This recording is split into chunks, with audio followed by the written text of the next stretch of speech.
Hola mis queridos amigos, nuevamente con un abrazo cordial a todos los internautas y adelante con nuestro movimiento internauta ecuatoriano, adelante con nuestra, ya saben, nuestra anulación del voto en las próximas elecciones, escribiendo solamente el nombre de Julian Assange en donde están los candidatos al Consejo de Participación Ciudadana. Y hoy vamos a hablar sobre las personas en Ecuador. En el capítulo anterior hablamos sobre los ciudadanos ecuatorianos, cómo cambiamos de ser ciudadanos en 1830 a ser ciudadanos en el año 2008, con la revolución de Rafael Correa y la nueva constitución. Hoy vamos a hablar del proceso de formación de las personas. ¿Qué diferencia hay entre ser ciudadano y ser persona? Ciudadano es un individuo que tiene deberes y derechos. Como les dije, son otorgados por cada estado y dentro de cada estado inclusive por el poder político vigente. Si está un dictador, hay un tipo de ciudadanos que tienen derechos y otros no. Si está un demócrata, posiblemente todos tienen derechos.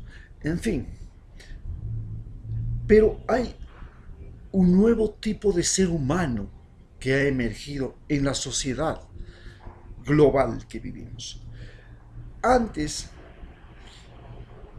cuando empezamos la historia de la Biblia, habían los amos y los esclavos. Entonces los judíos eran un pueblo de esclavos. Para los egipcios eran un pueblo de esclavos porque eran más tontos, menos inteligentes, tenían otro color de piel y venían de lejos y por eso ya eran esclavos. Y los sometieron a la esclavitud, les obligaron a construir las pirámides de Egipto hasta que un esclavo, un hijo de esclavo, que no sabía que su madre era judía y que fue criado por la hija del faraón y que se convirtió en el adorado del faraón, Moisés, se dio cuenta de que la esclavitud era una forma injusta e incorrecta de proceder frente a otro ser humano y que aún más esa forma injusta e incorrecta de proceder afectaba a los de su propia sangre, a los de su origen. Cogió al pueblo judío y lo sacó de Egipto y lo llevó a las tierras de Judea. Este proceso de liberación de la esclavitud no solamente lo hizo Moisés.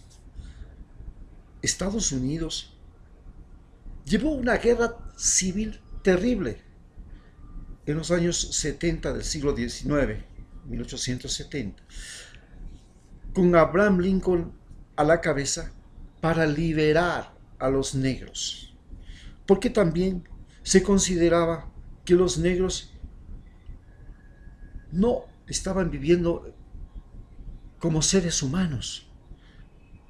Bartolomé de las Casas, cuando llegó a Centroamérica,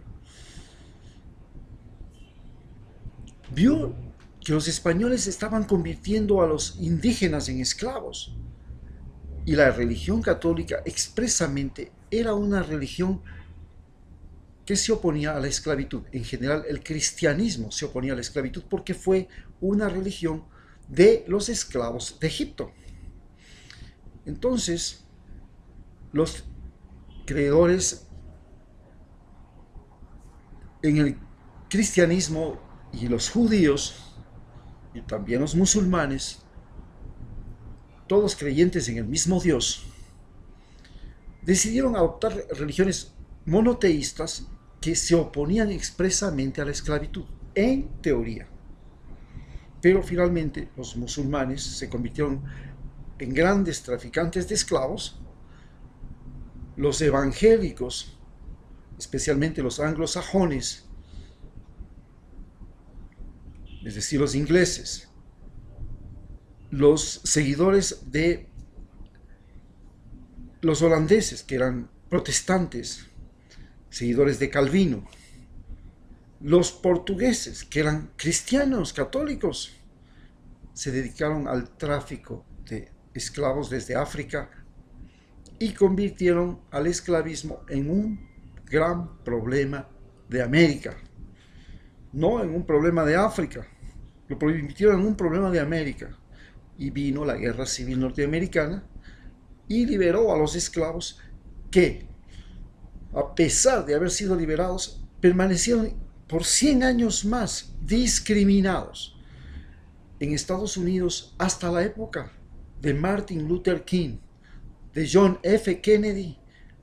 Los negros tenían que ir a escuelas de negros, a servicios higiénicos de negros, en transporte de negros, y para poder justificar esta discriminación se les dijo que ellos tenían enfermedades que podían ser muy peligrosas para los niños blancos, y esta fue una de las justificaciones más importantes para la discriminación racial. En Estados Unidos, en Ecuador, nosotros terminamos con la discriminación de los negros en 1850 con el presidente Urbina, que era un mulato, y que para además garantizar la libertad de los negros formó un ejército de negros llamado los Tauras, que eran temibles. Entonces los blancos, viendo que los negros no solamente que estaban libres, sino que además eran los dueños de las armas, tenían armas en su poder, los dejaron tranquilos, no quisieron saber nada de problemas con los negros, algo que no sucedió con los indios. Este proceso de transformación de esclavos a súbditos del rey primero, y después a ciudadanos, en el caso de los Estados Unidos, nos dio otra perspectiva de la vida. Pero no solamente los esclavos tuvieron ese problema. Las mujeres, hasta 1900, hasta la Constitución del 2008, los hijos no podían declarar contra los padres, y hasta hoy hay leyes en que la ley dice que no, los hijos no pueden declarar contra un padre, ni la mujer puede declarar contra una madre. Pero esto fue utilizado astutamente por los abogados de este país para encubrir, para proteger las violaciones a las esposas, a las mujeres, las violaciones a las hijas, y ninguna hija podía declarar contra su padre. Entonces el incesto se propagó a tal escala que hubieron provincias donde se decía, el padre decía, estoy hablando de la provincia de Manabí, muy claramente, el padre decía que él no hacía altar para que otro celebre misa. Así que le violaba a la hija, porque si le había dado de comer, si le había criado, ¿por qué tenía que darle a esa mujer a otro hombre? Y si le violaba a una mujer, a su propia mujer y a sus propias hijas, nadie lo podía juzgar, porque eran su propiedad. Y lo que él haga con su propiedad, si le viola a la burra, porque también tenían la costumbre de tener sexo con las burras, si le viola a la mujer que cruza, había un pensamiento muy salvaje en la costa ecuatoriana cuando yo era médico allá. La gente, los hombres decían que si una potranquita, una muchacha, se metía en su terreno, él le ponía la marca. Es decir, se apropiaba de ella, la violaba, la sometía y la humillaba. Lo más importante era preñarla. Entonces era un reguero de hijos. Cuando aparece en el Ecuador, con la Constitución del 2008, la obligatoriedad del pago de la pensión alimenticia, y se les descuenta a los militares, se les descuenta a los policías y a los empleados públicos de su salario inmediatamente, y que la pensión pública se volvió el peor de todos los castigos que podía tener un ecuatoriano, porque nunca le alcanzaba la plata y tenía que sacar dinero de donde sea porque la falta de pago de los alimentos se paga con cárcel.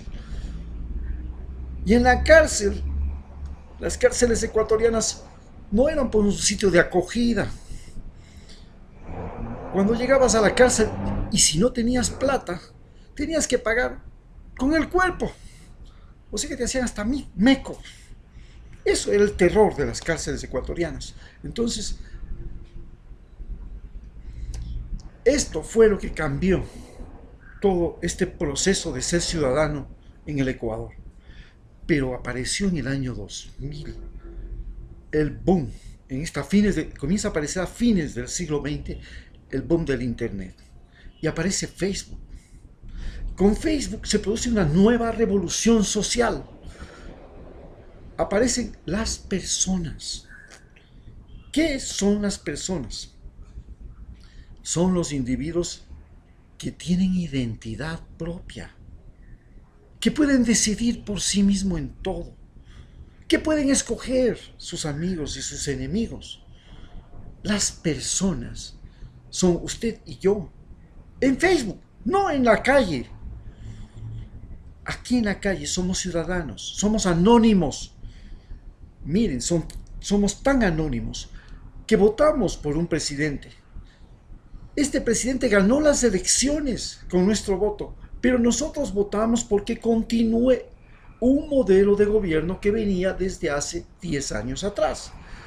Este nuevo presidente decidió coger nuestro voto y manejarlo como le dio la gana y se pasó al lado completamente opuesto a lo que nosotros habíamos votado, porque en el Ecuador, igual que en la gran parte del mundo, ser ciudadano es ser anónimo. Eres un individuo que vota sin decir su nombre. Eres un individuo que no importa, sino como masa. Solo cuando sales en masa y protestas eres importante. Solo cuando llenas el estadio eres importante. Solo cuando haces la marcha de protesta anónima, en montonera, eres importante. Como persona tú no vales nada. Eres un anónimo. Me gustaría que yo fuera a votar en las próximas elecciones con mi nombre y diciéndole al próximo presidente, el candidato al municipio, lo que sea, que yo voté por él y que le pedí que sí cumpla con su programa. Y si no cumple, yo, con mi nombre, lo voy a reclamar. Pero como no, como soy un anónimo, cuando voy a votar ni siquiera nadie sabe cuál fue mi voto. Por eso, en el futuro, para ser persona, todos tenemos que votar por internet. Todos tenemos que votar por celular. Por eso, internautas, el movimiento de internautas ecuatoriano tiene que seguir la convicción de que tenemos que vivir elecciones frecuentes, porque un ciudadano, una persona es el individuo que puede elegir frecuentemente todo. Antes no podíamos elegir. Me llamó la atención cuando yo fui a Rusia, que en Rusia se creó el poder de los obreros. Ya no eran el poder de los siervos, como era antes de la Revolución Rusa. Lenin dio poder a los obreros, pero los obreros eran anónimos. ¿Y en qué terminó todo? Los obreros se convirtieron en unos vagonetas, en unos oportunistas que derrumbaron al sistema. Esto, ser obrero. Y el enemigo del obrero se llamaba en ese momento burgués, que es lo mismo que decir ciudadano. Burgués era el pequeño propietario de la ciudad que tenía su tiendita, su negocio, su profesión, etcétera, etcétera, o era muy rico y vivía en la ciudad. Es decir, era un propietario en la ciudad. Ese se llamaba burgués y era el enemigo de la clase obrera en el socialismo. Hoy, burgués somos todos. Todos queremos tener nuestra casa, todos queremos tener nuestro consultorio, todos queremos tener nuestra tienda, nuestro negocio, nuestro taxi, nuestro bus. Todos somos burgueses. Finalmente los burgueses les ganaron a los obreros. Y esta es la sociedad que vivimos. Se llaman ciudadanos a los burgueses.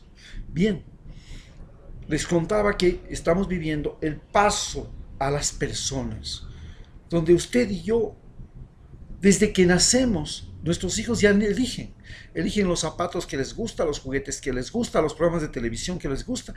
Incluso habían 2 canales de televisión, se podía elegir lo que el gobierno quería o la universidad ponía en la televisión. Eso era todo, no había otra cosa.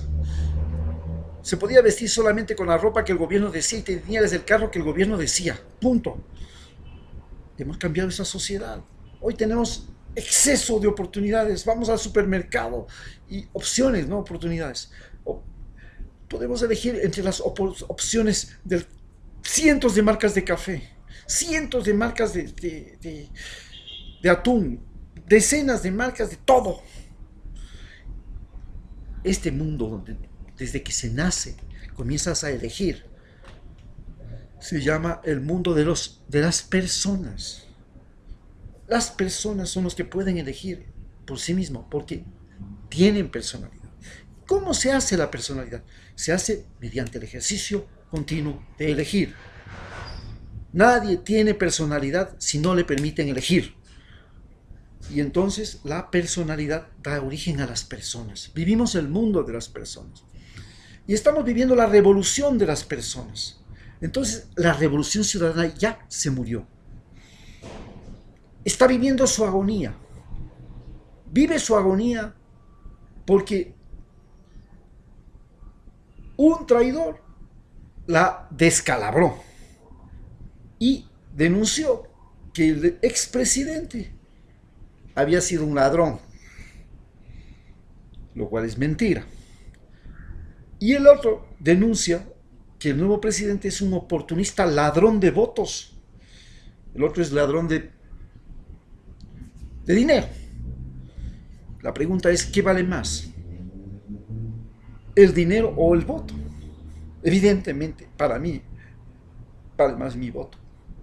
Mi voto tengo la oportunidad de darlo una vez al año.